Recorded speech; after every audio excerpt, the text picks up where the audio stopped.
രാത്രികളിൽ ഉറക്കമില്ലാത്ത, ഉറങ്ങാൻ സമയമില്ലാത്ത, രാത്രികളിൽ 2-3 മണിക്കൂറുകൾ മാത്രം ഉറങ്ങുന്ന,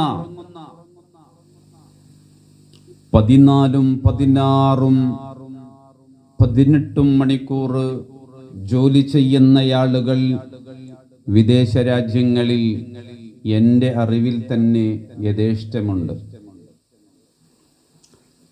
അവരുടെ കഷ്ടപ്പാടും അവരുടെ കുടുംബങ്ങളിലെ ജീവിതവും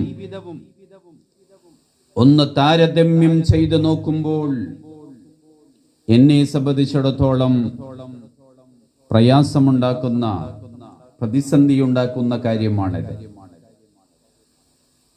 അവരുടെ മക്കളുടെ ജീവിത ശൈലി കാണുമ്പോ, അവരുടെ പരിഷ്കാരം കാണുമ്പോ, അവരുടെ കുടുംബങ്ങളിലെ ജീവിത അവസ്ഥ കാണുമ്പോ അത്ഭുതം തോന്നിപ്പോവുകയാണ്. എന്തുകൊണ്ട്? മറുഭാഗത്ത് അവരുടെ പിതാക്കന്മാരുടെ കഷ്ടപ്പാട് നാം കാണുന്നു. മറ്റൊരു ഭാഗത്ത് അവരുടെ കുട്ടികളുടെയും കുടുംബങ്ങളുടെയും മോഡേൺ വൽക്കരണം സമം നാം കാണുന്നു. രണ്ടും ഒരുപോലെ ഒരേ സമയത്ത് ഒരേ അവസ്ഥയിൽ നാം കാണുമ്പോ അറിയാതെ നാം നൊമ്പരപ്പെട്ടു പോവുകയാണ്, പ്രയാസപ്പെട്ടു പോവുകയാണ്. ഒരു ഭാഗത്ത് വെറും അധ്വാനം മാത്രം, മറുഭാഗത്ത് അതിൻ്റെ സുഖം അനുഭവിക്കുന്ന മറ്റൊരു വിഭാഗം.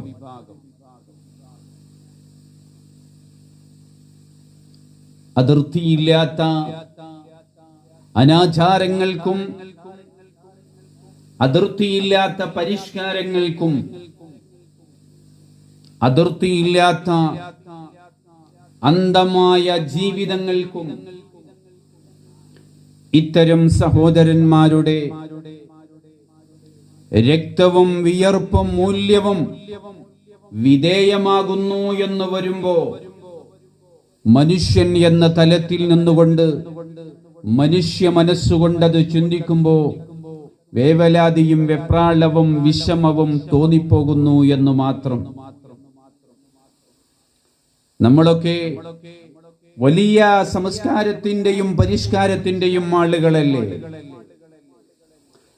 ജീവിതപരമായ വലിയ മാറ്റങ്ങൾ നമ്മിൽ സംഭവിച്ചിരിക്കുകയല്ലേ? പുരോഗമനത്തിന്റെ പൂന്തോട്ടത്തിലേക്ക് നാം ആനയിക്കപ്പെട്ടിരിക്കുകയല്ലേ? എങ്ങനെയാണിത് സംഭവിച്ചത് എന്നതിനെ കുറിച്ച് അല്പം ആലോചിക്കാൻ സമയം കണ്ടെത്തുന്നത് നല്ലതല്ലേ? ഒരു നിമിഷം ചെറിയ ഒരബദ്ധം പറ്റിയാൽ പോലും തകർന്നടിയുന്ന സംസ്കാരവും പരിഷ്കാരവുമാണ് നമ്മിൽ വളർന്നു വന്നിരിക്കുന്നത് എന്ന് മനസ്സിലാക്കാൻ പോലുമുള്ള ചിന്താപരമായ വളർച്ച നമുക്ക് പ്രാപിച്ചിട്ടില്ല എന്നത് അത്ഭുതകരമാണ്. ഞാൻ ഒരൊറ്റ കാര്യം പറയട്ടെ എൻ്റെ പ്രിയപ്പെട്ടവരോട്. അടുത്ത ഏതാണ്ട് വർഷത്തിലധികമായി ഫലസ്തീനിൽ ഭീകരമായ ഇസ്രായേൽ വേട്ട നടന്നുകൊണ്ടിരിക്കുകയാണ്. പലതരത്തിലുള്ള ആക്രമണങ്ങളിലൂടെ ലക്ഷക്കണക്കിന് മനുഷ്യ ജീവനുകൾ, ജീവിതങ്ങൾ അറ്റുപോയിരിക്കുകയാണ്. കുട്ടികളുണ്ട്, സഹോദരിമാരുണ്ട്, പിതാക്കന്മാരുണ്ട്, അങ്ങനെ പലരും ഉണ്ട്. ഭീമാൽക്കാരമായ കൊടും ഭീകരതയുടെ താണ്ഡവം നടക്കുന്നു. അവിടെയുണ്ടായിരുന്ന ആളുകൾ എത്രയോ പെട്ടെന്ന് നാട്ടിലേക്ക് തിരിക്കേണ്ടി വന്നു. അതുപോലെ ഇസ്രായേലിൽ ആക്രമണം നടന്നു. ഇസ്രായേലിൽ ആക്രമണം നടന്നപ്പോൾ അവിടെയുണ്ടായിരുന്ന ആളുകൾ, നമ്മുടെ ഇന്ത്യക്കാർ, അവിടുന്ന് വിമാനം കയറേണ്ടി വന്നു. അതുപോലെ പതിറ്റാണ്ടുകൾക്ക് മുമ്പ് ഇറാഖിൽ വലിയ സാമ്രാജ്യത്വ ശക്തികളുടെ ഭീമാൽക്കാരമായ മാനുഷിക വേട്ട നടന്നു. അവിടെയും നമ്മുടെ ഇന്ത്യക്കാരും കേരളത്തുകാരും ഉണ്ടായിരുന്നു. അവിടുന്ന് എല്ലാം ഉപേക്ഷിച്ച് നാട്ടിലേക്ക് വരേണ്ടി വന്നപ്പോ ഇറാഖിന്റെ പണം ഉപയോഗിച്ചുകൊണ്ട് പരിഷ്കാരത്തിന്റെ പരവതാനിയിലൂടെ പറന്നു നടന്നിരുന്ന ആളുകൾ പെട്ടെന്ന് ഒരു നിമിഷം ദാരിദ്ര്യത്തിലേക്ക് കൂപ്പുകുത്തി. അതുപോലെ അഫ്ഗാനിസ്ഥാനിൽ അപകടകരമായ ആക്രമണം നടന്നു. അവിടെയുണ്ടായിരുന്നവർ എത്രയും പെട്ടെന്ന് വിമാനം കയറി നാട്ടിൽ വരേണ്ടി വന്നു. അപ്പോൾ അത്തരം ആളുകളുടെ കുടുംബങ്ങളിൽ സാമ്പത്തിക പ്രതിസന്ധികൾ പെട്ടെന്ന് കുമിഞ്ഞുകൂടി. അത് കഴിഞ്ഞിട്ട് അടുത്തയിടെയായി ഇസ്രായേൽ അപ്രതീക്ഷിതമായ ഒരു സമയത്ത് ഇറാനിൽ ആക്രമണം നടത്തി. ഇസ്രായേലിൽ നിന്നും ഇറാനിൽ നിന്നും ആളുകൾ വിമാനം കയറേണ്ടി വന്നു. അവരുടെ കുടുംബങ്ങൾ ഇനി എന്ത് എന്ന ചോദ്യത്തിലേക്ക് വീഴുകയും ജീവിത പ്രതിസന്ധിയിലേക്ക് വലിച്ചെറിയപ്പെടുകയും ചെയ്തു. ഒരൊറ്റ കാര്യം ഞാൻ പറയുന്നു, ഇപ്പോ ഇറാന്റെ യുദ്ധം, ഇറാനും ഇസ്രായേലും തമ്മിലുള്ള യുദ്ധം നിന്നു എന്ന് നമുക്ക് കരുതാം, നിൽക്കട്ടെ എന്ന് പ്രാർത്ഥിക്കാം. മറിച്ച് അത് നിൽക്കാതിരിക്കുകയും ആ യുദ്ധമെങ്ങാനും പശ്ചിമേഷ്യയിൽ വ്യാപിച്ചിരുന്നുവെങ്കിൽ എന്തായിരിക്കും നമ്മുടെ അവസ്ഥ? അത് സൗദി അറേബ്യയിലേക്ക് വ്യാപിച്ചിരുന്നുവെങ്കിൽ എന്തായിരിക്കും അവസ്ഥ? അത് അബുദാബിയിലേക്കും ദുബായിലേക്കും വികസിച്ചിരുന്നുവെങ്കിൽ എന്തായിരിക്കും അവസ്ഥ? കുവൈത്തിലേക്കും ഖത്തറിലേക്കും വ്യാപിച്ചിരുന്നുവെങ്കിൽ എന്തായിരിക്കും അവസ്ഥ? ബഹ്റൈനിലേക്കും ഇറാഖിലേക്കും വ്യാപിച്ചിരുന്നുവെങ്കിൽ എന്തായിരിക്കും അവസ്ഥ? ഒമാനിലേക്കും മറ്റു പശ്ചിമേഷ്യൻ രാജ്യങ്ങളിലേക്കും വ്യാപിച്ചിരുന്നുവെങ്കിൽ എന്തായിരിക്കും അവസ്ഥ? നമ്മുടെ കുടുംബങ്ങളിൽ കയറി വന്ന മാറ്റങ്ങൾ, പരിഷ്കാരങ്ങൾ, മോഡേൺ വൽക്കരണങ്ങൾ ഇനി അധിക ദിവസം നീണ്ടു നിൽക്കില്ലായിരുന്നു. നമ്മുടെ രാജ്യത്ത്, നമ്മുടെ നാട്ടിൽ, നമ്മുടെ കുടുംബങ്ങളിൽ ഉണ്ടാവുന്ന വികസനങ്ങൾക്ക് പശ്ചിമേഷ്യയുമായി വലിയ ബന്ധമാണുള്ളത്. നമ്മുടെ നാട്ടിൽ കാണുന്ന വലിയ വലിയ വീടുകൾ, വലിയ വലിയ കൊട്ടാരങ്ങൾ, വലിയ വലിയ ബിൽഡിങ്ങുകൾ, വലിയ വലിയ സാമ്പത്തിക ഇൻവെസ്റ്റുകൾ, ഇവകൾക്കെല്ലാം ഗൾഫ് രാജ്യങ്ങളുമായി അഭേദ്യമായ ഒരു ബന്ധമുണ്ട്.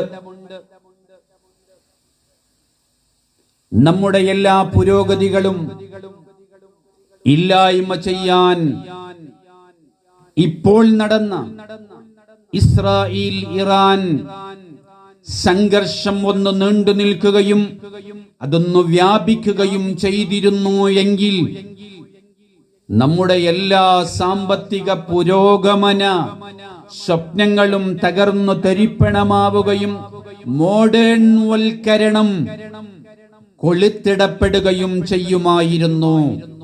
നമ്മുടെ എല്ലാ മാറ്റങ്ങൾക്കും ഗൾഫ് രാജ്യങ്ങളുമായി നല്ലൊരു ബന്ധമുണ്ട്. എന്താണ് ആ ബന്ധം? നമ്മുടെ മക്കൾ അവിടെ അധ്വാനിക്കുന്നുണ്ട്, നമ്മുടെ ഭർത്താക്കന്മാർ അവിടെ അധ്വാനിക്കുന്നുണ്ട്, നമ്മുടെ പിതാക്കന്മാർ അവിടെ കഷ്ടപ്പെടുന്നുണ്ട്. അതിനുള്ള സൗകര്യവും സാഹചര്യവും അവിടെയുണ്ട്. അവിടെ നിന്ന് ഇങ്ങോട്ട് പണമയക്കാനുള്ള സൗകര്യമുണ്ട്, അനുവാദമുണ്ട്. അതുകൊണ്ടാണ് ഇത് സാധ്യമാകുന്നത്. എന്നാൽ ഇതുപോലെയല്ല അമേരിക്കയിൽ ജോലിക്ക് പോയാൽ അവിടെയുള്ള വരുമാനത്തിന്റെ സിംഹഭാഗവും അവിടെ ചെലവഴിക്കേണ്ടതാണ്, അവിടെ ഉപയോഗിക്കേണ്ടതാണ്. അവിടുന്ന് നമ്മുടെ നാട്ടിൽ കൊണ്ടുവന്ന് നമുക്ക് യഥേഷ്ടം ഉപയോഗിക്കാനുള്ള സൗകര്യവും സംവിധാനവും ഇല്ല.